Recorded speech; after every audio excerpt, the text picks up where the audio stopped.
nagpalaki sa akin yung girl ko. Sana all. Gusto ko, ako, totoo kasi ako manligaw eh. So, pinapakita ko, hindi ako nagmamadali. Gusto ko yung ginagawa ko. Kung ano, asan ako, gusto ko yun. Kung anong estado namin, kontento ako doon. Towards our parents, importante yun. Kung paano yung samahan namin. So, sa tingin ko, doon muna ako nagpo-focus. And kung ano talaga real score namin, siguro direct to the point na sabihin ko, sa amin na lang po siguro muna. Kung ano man kami, malayo na po sa dati. So, Progress, not perfection. siyempre, pero sa amin na po muna yun. Between the two of us muna siguro. Yeah. So ano yung malayo na sa dati, Francine? Isa pang halukay. Parang Sige, sa sige. bench. Mas pahaba na yung runway.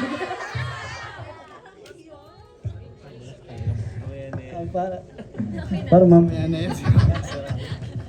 Yun lang. Yun na daw po yan, sir. Hanggang doon na lang daw po. Follow up, Seth, ano? Kasi na-intriga ako dun sa sinabi mo kanina na willing kang pahiram ang pangalan mo kay... Hindi pa rin tapos yung pagpapahirap ng kaping dito.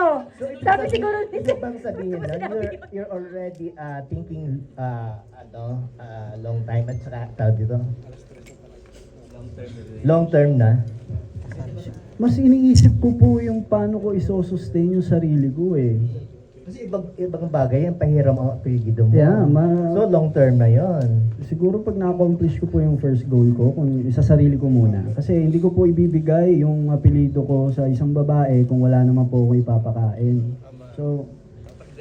So, yun po yung real talk lang na tinatrabaho ko pa po kung ano man ang gusto kong puntahan in the future.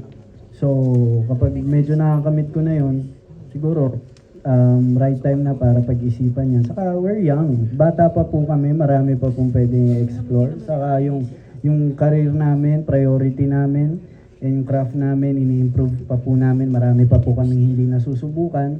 So, yun po muna yung pinaplano po namin. Hindi nawawala sa amin yung pag-uusap, saka yung kung nasan kami ngayon, alam namin sa utak namin yun. Parehas namin. it is where it is. Yeah.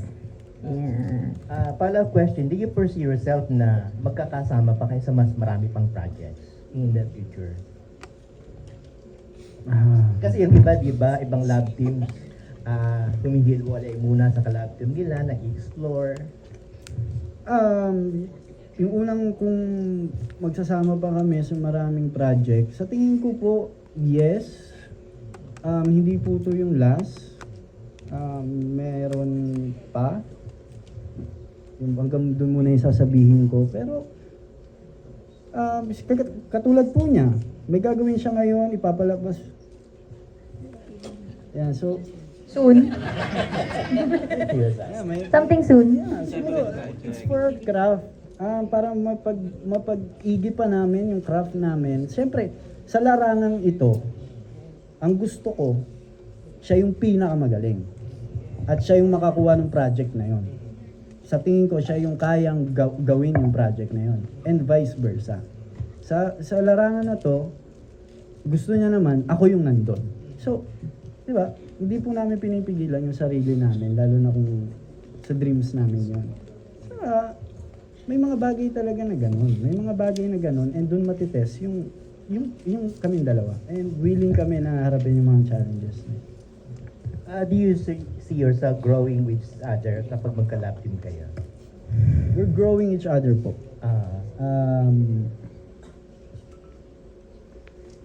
Hindi tumitigil yung pag-grow namin. Sa kabila ng hindi namin pagkakasunduan, sa kabila ng sinusubo kami ng panahon,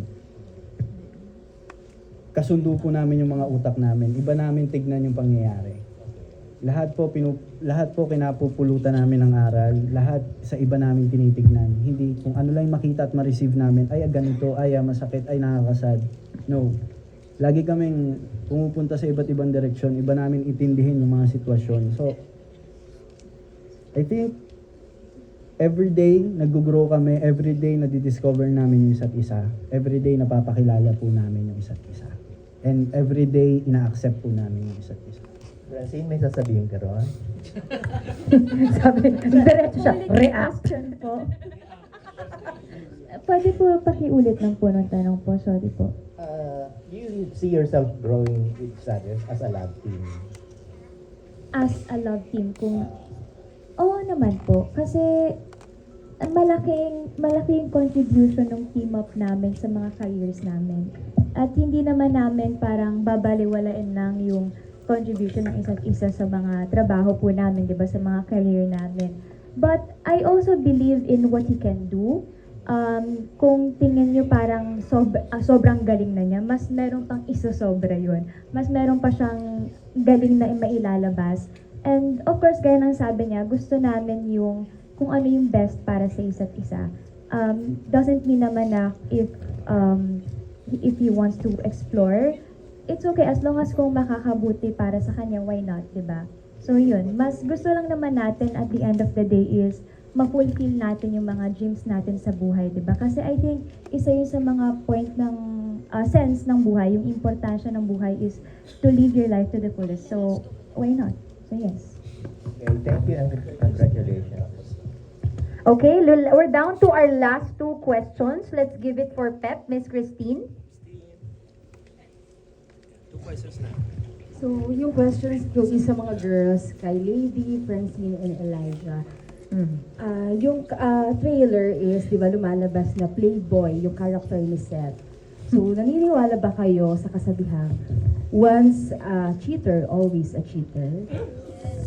Grabe naman yung tanong na yun. Naniniwala ba kayo sa kasabihang once a cheater, always a cheater? Personally, ako po no. Kasi nag-grow naman lahat ng tao. Pwedeng dati nag-cheat ka kasi insecure ka sa sarili mo. Pwedeng ngayon na work mo na yon, nag-heal ka na. So hindi mo na kailangan mag-cheat. Like hindi ka na cheater. So yeah, yun po.